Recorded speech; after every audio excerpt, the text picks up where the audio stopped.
Hello friends, तो स्वागत है आपका हमारे यूट्यूब चैनल पर। जैसा कि हम लोग सीरीज़ चला रहे हैं जिसमें एडिटेरिया के बिहार स्पेशल का जितना भी इसमें प्रैक्टिस सेट है उसको हम लोग डील कर रहे हैं। इसमें टोटल 51 प्रैक्टिस सेट है जिसमें से अब तक हम लोगों ने 17 प्रैक्टिस सेट को कंप्लीट कर लिया है। आज हम लोग प्रैक्टिस सेट नंबर 18 को सॉल्व करने वाले हैं। अगर आपने प्रैक्टिस सेट नंबर 17 तक नहीं देखा है तो आप डिस्क्रिप्शन में उसका लिंक मैं प्रोवाइड कर दूँगा, आप वहाँ से जाकर प्लेलिस्ट से देख सकते हैं। ठीक है। और ये जो शो चलने वाला ये 10 मिनट शो रहता है जिसमें हम लोग 10 मिनट में कुल 50 क्वेश्चंस को क्या करते हैं, डील करते हैं, जो भी बिहार से रिलेटेड रहते हैं। तो आइए प्रैक्टिस सेट नंबर 18 को आज हम लोग शुरू करते हैं।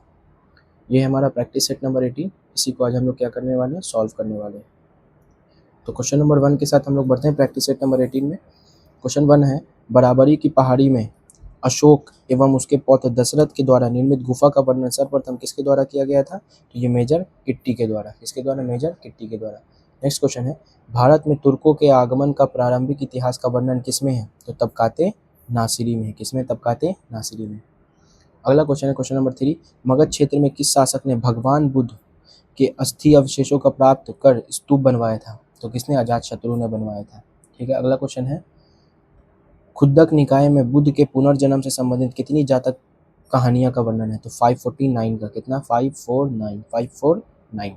आप इसको ऐसे भी याद रख सकते हैं। 5 के बाद फिर 4 आता है, एक घटाना, फिर इन दोनों को जोड़ेंगे तो फिर 9 आ जाएगा, यानी कि 5 4 9 है। क्वेश्चन नंबर 5, विजय जीत प्राप्त करने वाले व्यक्ति को जैन धर्म में किस नाम से जाना जाता है? तो उसको वितराग के नाम से जाना जाता है। किस नाम से? वितराग। क्वेश्चन 6 है हमारा, निम्न में से किसने पाटलिपुत्रा में जैन चैत्य गृह का निर्माण करवाया था? तो उदयन ने करवाया था। और उदयन ने ही क्या किया था? पाटलिपुत्रा को भी बसाया था। अगला क्वेश्चन है, अशोक के किस स्तंभ लेख में कराधान की चर्चा की गई है? तो रुमनदेई अभिलेख में। ठीक है। क्वेश्चन 8 है, मुगल काल में राजस्व संबंधी दस्तावेज को सुरक्षित रखने वाला अधिकारी को किस नाम से जानते थे? तो ये कानूंगो के नाम से जानते थे। जो भी मुगल काल में राजस्व संबंधी दस्तावेज को सुरक्षित रखता था उसको क्या बोलते थे हम लोग? कानूंगो बोलते थे। अगला क्वेश्चन है क्वेश्चन 9, अकबर ने बिहार में दाऊद खां की बढ़ती शक्ति को समाप्त करने के लिए किसे बिहार भेजा था? तो मुनीम खान को भेजा था। किसको भेजा था? मुनीम खान को। आइए क्वेश्चन नंबर 10 की तरफ बढ़ते हैं हम लोग। क्वेश्चन 10 है हमारा। क्वेश्चन 10, विजय सेन के किस धर्म का अनुयायी था? तो ये शैव धर्म का अनुयायी था। अगला क्वेश्चन है, विद्यापति द्वारा रचित पुस्तक कृति पताका किस भाषा में लिखी गई है? तो ये मैथिली भाषा में लिखी गई है। कौन सी भाषा में? मैथिली भाषा में। आगे बढ़ते हैं, किस शासक ने उत्तर पथ स्वामीन की उपाधि धारण की थी? तो ये धर्मपाल ने की थी। किसने की थी उपाधि धारण? ये वाली धर्मपाल ने। आगे बढ़ते हैं क्वेश्चन 13 की तरफ, कर्नाट वंश से संबंधित मालदेव के लेख का संबंध बिहार के किस जिले से है? तो ये दरभंगा जिले से है। गयासुद्दीन तुगलक के बंगाल अभियान के दौरान तिरहुत का शासक कौन था? तो तिरहुत का शासक जो था वो हरि सिंह देव था। कौन था? हरि सिंह देव। क्वेश्चन नंबर 15 है, किस स्थान से प्राप्त ताम्रपत्र के तुरूशक दंड नामक कर की चर्चा मिलती है? तो ये मनेर से मिलती है। अगला क्वेश्चन है, असहयोग आंदोलन के दौरान बिहार में महिलाओं ने किस समिति का गठन किया था? तो ये चरखा समिति का गठन किया था। किस समिति का? चरखा समिति का। आगे बढ़ते हैं क्वेश्चन 17 की तरफ, पटना स्थित बिहार संग्रहालय का निर्माण किस देश के वास्तुकला सहयोग से किया गया था? तो ये जापान के वास्तुकला के सहयोग से किया गया था पटना स्थित बिहार संग्रहालय का निर्माण।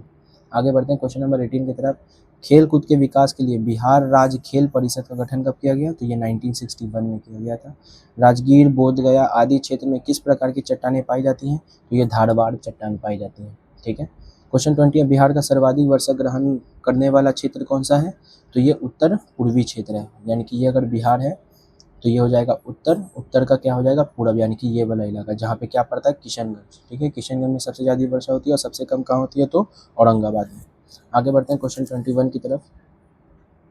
ये क्वेश्चन 21, निम्न में से कौन सी पहाड़ी क्षेत्र त्रिभुजाकार आकृति का है? तो कौन सा पहाड़ी क्षेत्र है वो? नवादा मुंगेर पहाड़ी क्षेत्र। ये कैसा है? त्रिभुजाकार है, यानी कि ट्रायंगल शेप का है। क्वेश्चन 22 है, कत्था उद्योग हेतु बिहार का कौन सा शहर प्रसिद्ध है? तो ये बेतिया प्रसिद्ध है। वन्य प्राणी सप्ताह प्रतिवर्ष मनाया जाता है। कब मनाया जाता है? 2 से लेकर 8 अक्टूबर तक। ठीक है। क्वेश्चन 24 है, बिहार में सर्वाधिक सिंचाई किस माध्यम से की जाती है? तो नलकूप के द्वारा की जाती है। क्वेश्चन 25 है, बरनार जलाशय परियोजना किस जिले में स्थित है? तो ये जमुई में है।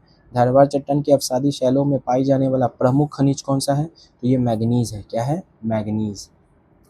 क्वेश्चन नंबर 27 है, राजगीर स्थित आयुध कारखाने का निर्माण की स्वीकृति कब मिली? तो ये 2001 में मिली थी। क्वेश्चन 28 है, मांझर कुंड कहाँ स्थित है? तो मांझर कुंड जो है वो सासाराम में स्थित है। कोहिया बांध स्थित है, कोहिरा बांध ये कहाँ है? कैमूर में। कहाँ है ये? कैमूर में। आगे बढ़ते हैं क्वेश्चन 30 की तरफ। जिन क्षेत्रों में बाढ़ की पानी नहीं पहुंच पाती उन क्षेत्रों को किस प्रकार की मिट्टी पाई जाती है? उस तरफ किस प्रकार की मिट्टी पाई जाती है? तो पुरानी जलोढ़ मिट्टी पाई जाती है, जिसको हम लोग बांगर भी बोलते हैं। क्या बोलते हैं? बांगर। आगे बढ़ते हैं क्वेश्चन 31 की तरफ। बिहार में जन संचार हेतु दूरदर्शन का शुभारंभ कब हुआ? तो ये 1978 में हुआ था। कब हुआ था? 1978 में हुआ था। किस चीज़ का? बिहार में जन संचार हेतु दूरदर्शन का शुभारंभ। आगे बढ़ते हैं क्वेश्चन नंबर 32 की तरफ। तो ये हमारा क्वेश्चन नंबर 32। बिहार में मुख्यमंत्री मेधावृत्ति योजना की शुरुआत कब हुई थी? 2008 से 2009 के बीच।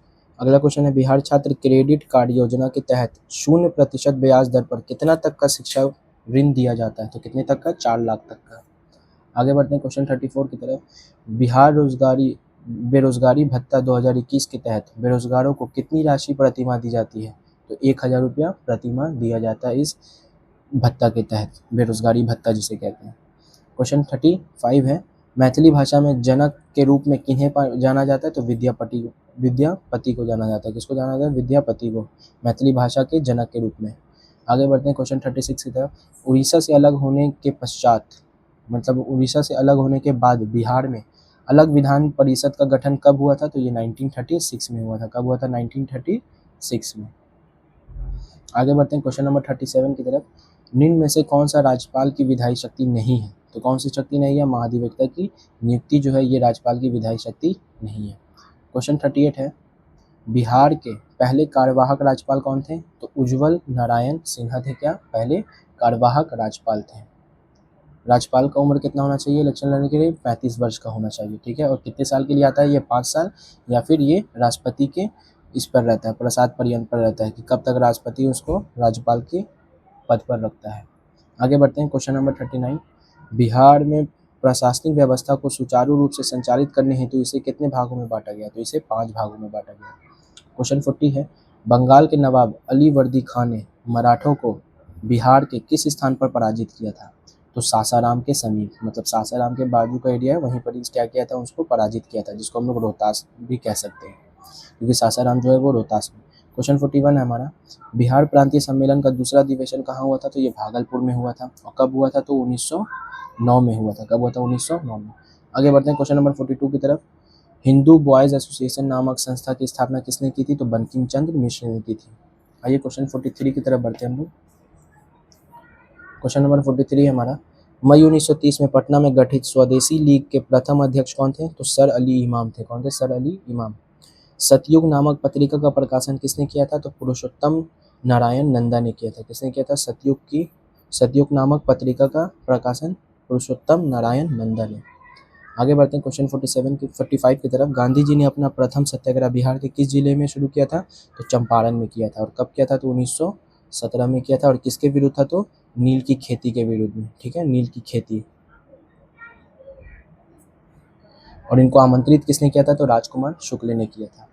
नेक्स्ट क्वेश्चन है 46। राजकुमार शुक्ल को किसने गांधी जी से मिलने का सलाह दिया था? किसने दिया था? तो गणेश शंकर विद्यार्थी ने दिया था। किसने दिया था? गणेश शंकर विद्यार्थी ने। और जब गांधी जी बिहार में ही थे सत्याग्रह चंपारण के दौरान, तो उनको बत्तख मियाँ ने क्या किया था? उनका जान बचाया था। ठीक है, अंग्रेज षड्यंत्र रच रहे थे उनको मारने का, जिसमें बत्तख मियाँ ने उनको क्या कर दिया था? पहले से ही जानकारी दे दी थी कि खाने में क्या है? जहर है। नेक्स्ट बढ़ते हैं क्वेश्चन नंबर 47 की तरफ। दांडी यात्रा में गांधी जी के साथ बिहार के किस व्यक्ति ने भाग लिया था? तो किसने भाग लिया था? तो गिरिवरधारी चौधरी ने भाग लिया था।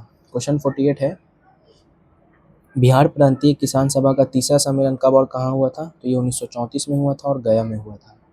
और नेक्स्ट क्वेश्चन है, बिहार में नोनिया विद्रोह 1770 से 1800 का प्रमुख कारण क्या था? तो सोडा उत्पादन। ठीक है, इसी के खिलाफ क्या हुआ था? नोनिया विद्रोह हुआ था। कहाँ हुआ था? तो बिहार में। और कब हुआ था? तो 1770 से लेकर 1800 के दरमियान। और ये सेशन का हमारा ये लास्ट क्वेश्चन है, क्वेश्चन नंबर 50। निम्न में से किसके नेतृत्व में मुंगेर में बर्खास्त आंदोलन चलाया गया था? किसके नेतृत्व में? तो कार्यानंद शर्मा के नेतृत्व में। तो यहाँ पर हमारा प्रैक्टिस सेट नंबर 18 भी होता है कंप्लीट। मिलते हैं आप लोग से हम प्रैक्टिस सेट नंबर 19 के साथ। और अगर आपने प्रैक्टिस सेट नंबर 17 तक नहीं देखा है तो आप डिस्क्रिप्शन पे लिंक प्रोवाइड कर देंगे, उसमें आप क्या कर सकते हैं? क्लिक करके आप उसको ईजिली देख सकते हैं। मिलते हैं तब आपसे नेक्स्ट वीडियो में, तब तक के लिए अपना ख्याल रखें। Take care, bye.